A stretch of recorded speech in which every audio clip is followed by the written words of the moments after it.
struggles to vote, our struggles against housing discrimination, our struggles for jobs, our struggles in the educational system, our struggles against police brutality, our struggles against the racism in the criminal justice system in general. And I said, wow, you know, it's good to see that there has been at least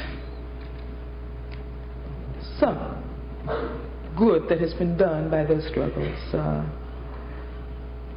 And some of the racism in terms of the attitudes of the people, of the white people in this country, must have been broken down, because otherwise why would they be so interested in seeing the history of black people?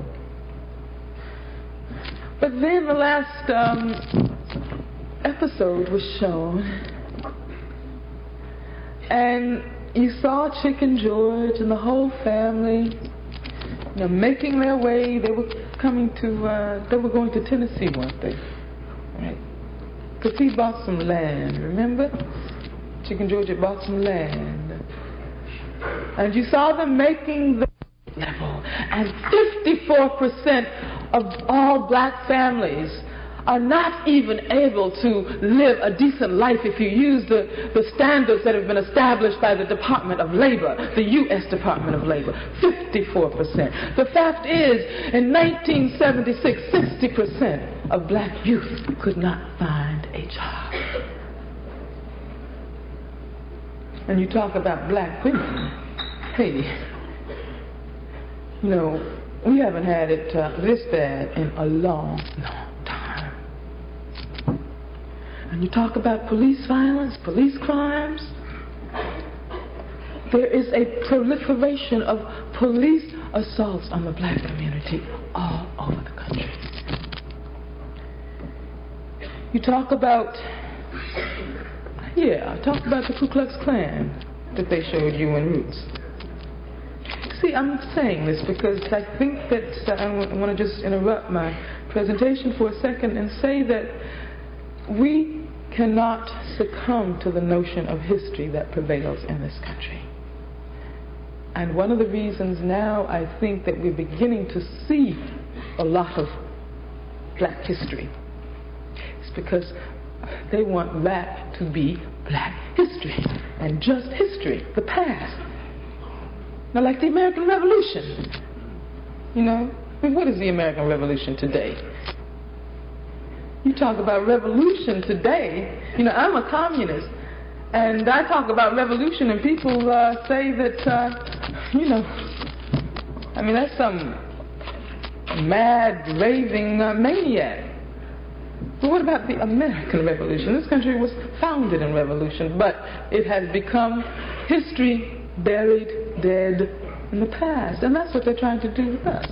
I mean, I think that's why they had that Martin Luther King show on TV, too. Because that's supposed to be in the past, you know, the struggles, the difficulties. Okay. You know, there are probably more political prisoners in this country than at the time when I was in jail, when people knew about political prisoners, when you knew about Huey Newton and Bobby Seale and Erica Huggins and the LA 18 and the New York 21 and the San Quentin 6 and the Soledad Brothers. So who do you know about today?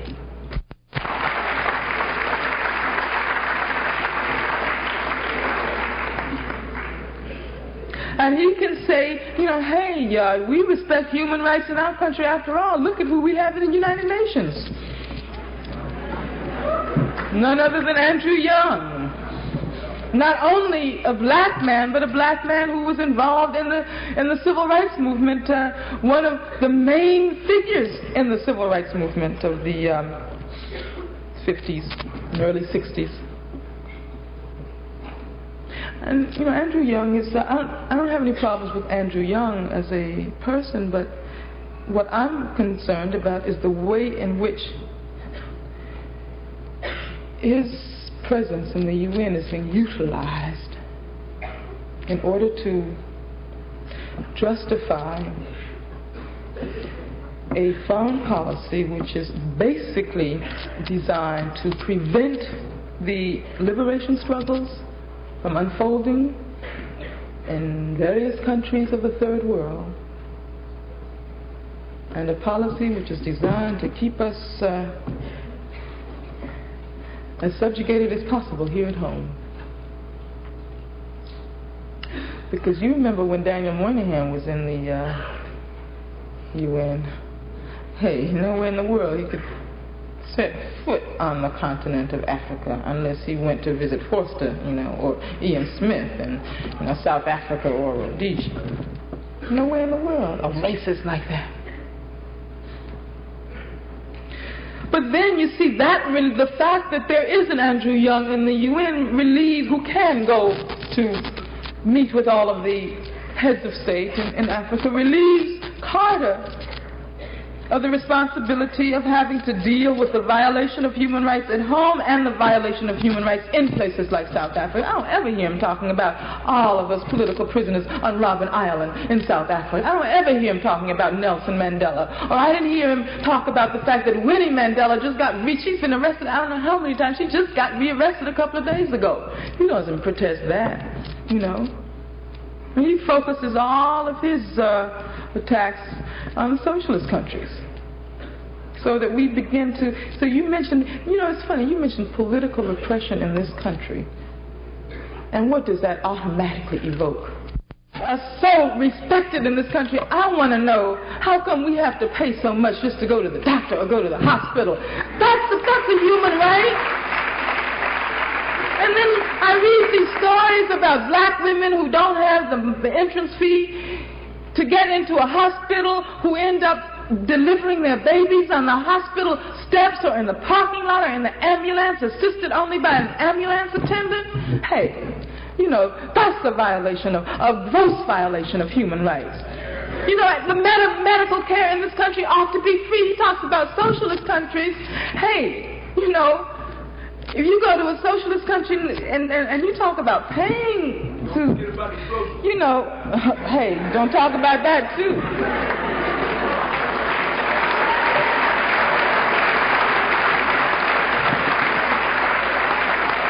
But you talk about paying to be treated. Isn't it supposed to be a human right to be able to live in health? But why do we have to, if we need an operation and can't come up with the money, why do we have to die?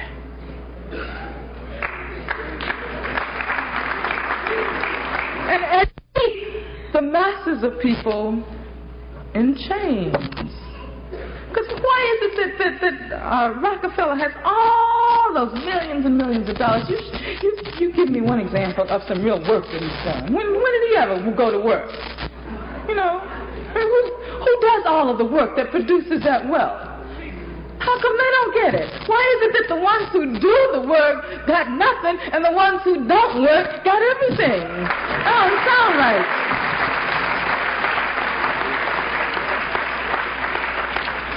People ask me why I'm a communist, and I say it's very simple.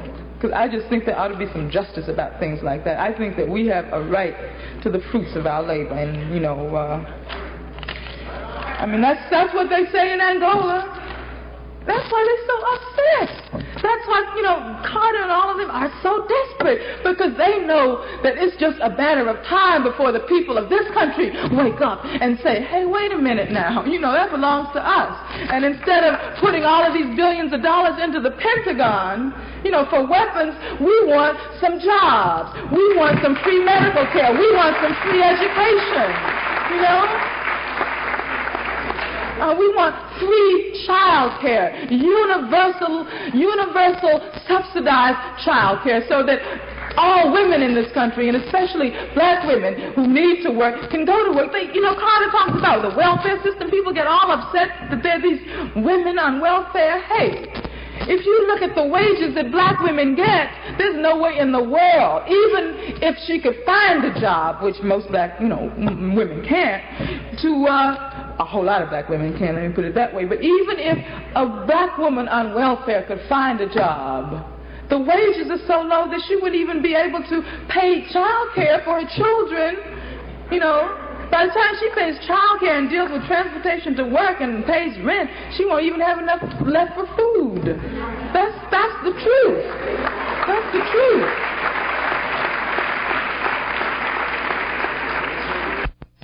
Outstrip anything we have ever seen in the history of this country. Able to talk about the affluent working class as far as white workers were concerned. You know, comfortable life. They could save some money, and you know, after 20 the profits, this economic, the ones some of the magazines say manages because he's young and supposed to be handsome. And, but you see, do you notice how he's being promoted? How you're always reading about the Ku Klux Klan now?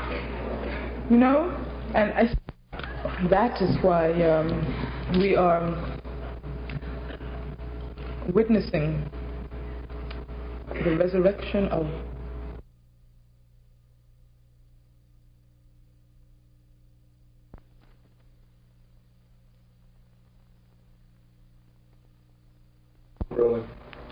I'm here at Florida A&M University with Angela Davis, who just spoke at Black History Month convocations here at the university. Angela, you're very famous for many activities in America. I'd like for you to relate to our audience now in the sense of what your activities are centered around at this point in time.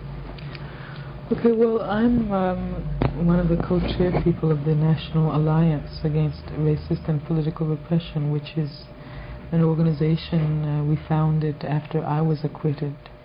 We felt that if we stopped with my freedom, we would have achieved very little, because there were many, many other people who were victimized by the criminal justice system in this country. There were and there still are many, many others.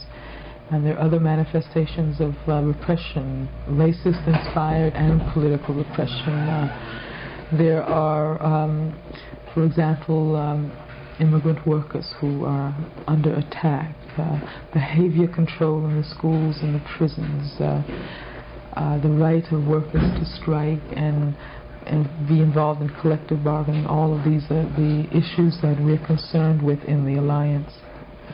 Your freedom came about through the very, very serious activity of many committed people around the country. Do you see that kind of activity that brought your semi-freedom, let's use this word, exactly, you know, being used to free other brothers and sisters that are... We have to do that now. Reverend Ben Chavis and the Wilmington 10, for example, so many people in this country are aware of the injustice that's been inflicted upon them, and there have been editorials and even newspapers like the New York Times, the LA Times, the Congressional Black Caucus has come out very strongly against that injustice. And now it seems that the only thing that will force some kind of intervention on the part of the federal government in the case, and that is the only way they can be liberated. The only thing that will do that is a truly mass movement. There exists a mass movement now, a very effective mass movement, but we have to double and triple, quadruple the effects of that movement. When we try to analyze the difference in the times in the latter part of the 60s and the early 70s, when many of your trials and tribulations were occurring, to the latter part of the 70s and the early part of the 80s, when the situation with Wilmington 10 and in Southern Africa, these things are happening, there seems to be a lack of as much mass support for the issues in this late date as they were 10 years ago. Could you try to draw some analysis to say where we are? Okay, I think that has to do in large part with the refusal of the media to cover activities that are going on. One gets the impression that nothing is going on because you rarely see something on television, or if you're not listening to one of the black radio networks, you don't hear anything either. But there are things going on all over the country, and I think that there's probably more concern now, even than during the latter part of the 60s and early 70s. But that concern needs to be articulated in a collective way. It needs to be channeled organizationally. And that's what we're trying to do in the Alliance against a lot of odds. We've been working, for example, on the case of the Wilmington 10 since for 5 years, and it's just now that it's being given some kind of publicity. There is a conspiracy, I think, in this country to create the impression that nothing is happening, that no one wants to see anything, and no one is prepared to go out and struggle. Therefore, many people who are concerned themselves have the impression that they're alone, you see. Right. And so I think that is what we have to begin to challenge. And I truly believe that there's more potential now. There's a potential for a greater and more militant mass movement than the one that emerged during the late 60s and early 70s. I'm very optimistic. Is there a specific role that the black media, the minority media can play in building support for a revolutionary struggle? Or should the black media take a kind of subjective look at the problem versus a so-called objective look at the problem? Well, you can be very objective and still see. In fact, I think that we're being far more objective when we say that there's a rise in police crimes, when we say that, for example, we're using the government's figures when we say that there's more unemployment now. Unemployment among black people has reached depression-like levels. When we say that black people are receiving less income than 10 years ago, that is very objective, and you can go to the U.S. Department of Labor and get those statistics. It doesn't require any subjectivity to see that the situation in Southern Africa is a situation which requires immediate action. And we know that our government is supporting the apartheid regime because we know about all of the economic interests that are there. So all we have to do is be objective, and we'll get the message across. The black media can be very objective. Let's talk about some of the issues affecting black people in America in the 70s. Where would you say we are now in the sense of our own political and economic standings in the world? Where would Angela Davis put the masses of black folk and poor people in America? Well, I think that, as I said, we are worse off today than we have been in 10 years. And a lot of people realize this. It's not accidental that Carter is being criticized not only by people who are involved in radical movements or revolutionary movements, but the NAACP, for example, at their last convention, severely criticized the posture of the present administration toward black people. Vernon Jordan in the Urban League gave a speech in which he pointed out all of the ways in which Carter has refused to come to grips with the desperate problems that exist in the black community. So I think that where we are now is we're in a very difficult situation, very difficult straits, and the only way we're going to find our way out of this situation, this predicament, is through struggle. It's the only way we've been able to survive in this country anyway. Many of the progressive organizers that I have spoken to in the last couple of years, and maybe I feel this way personally, see the need for a strong internationalist posture developing in the black community. Do you feel that we will be able to organize the black community to accept internationalist ideology? I think that black people are already extremely sensitive to what's happening in South Africa. My experience has been in speaking in the black community that sometimes there appears to be even more concern about South Africa than there is here, and that's understandable because we can, oftentimes you can see more clearly something that's happening at a distance. I think that we have to organize that sentiment, though, and we have to develop concrete ways of developing support for our sisters and brothers in South Africa. And for example, in the Bay Area, the Longshoremen's Union, and there are a number of black people in that union. There's a caucus that developed in order to create a strategy to support South Africa, and they've been very successful. And this is one of the things they've done. They have refused, all of the longshoremen have refused to unload ships coming in from South Africa. And believe me, the sisters and brothers in South Africa really appreciate that. One final question, Angela, very briefly. How long will Angela Davis as a woman that's very much concerned about many different fields and very perverse in many different fields, be involved in the struggle to free political prisoners? Well, I mean, that's a question that will only be answered by the way history itself unfolds. As long as there are political prisoners here, I feel that I have a responsibility to be involved. After all, I wouldn't be free today had not there been a lot of activity, a lot of sacrifices, a lot of energy in the movement to free me. And since I realize that I'd probably be sitting in jail today as opposed to being out in the streets, I feel that I have no other alternative than to use whatever energy I have to ensure that that movement goes forward. Angela, thank you very much for your time and much success in your efforts around the world to free the people. Thank you.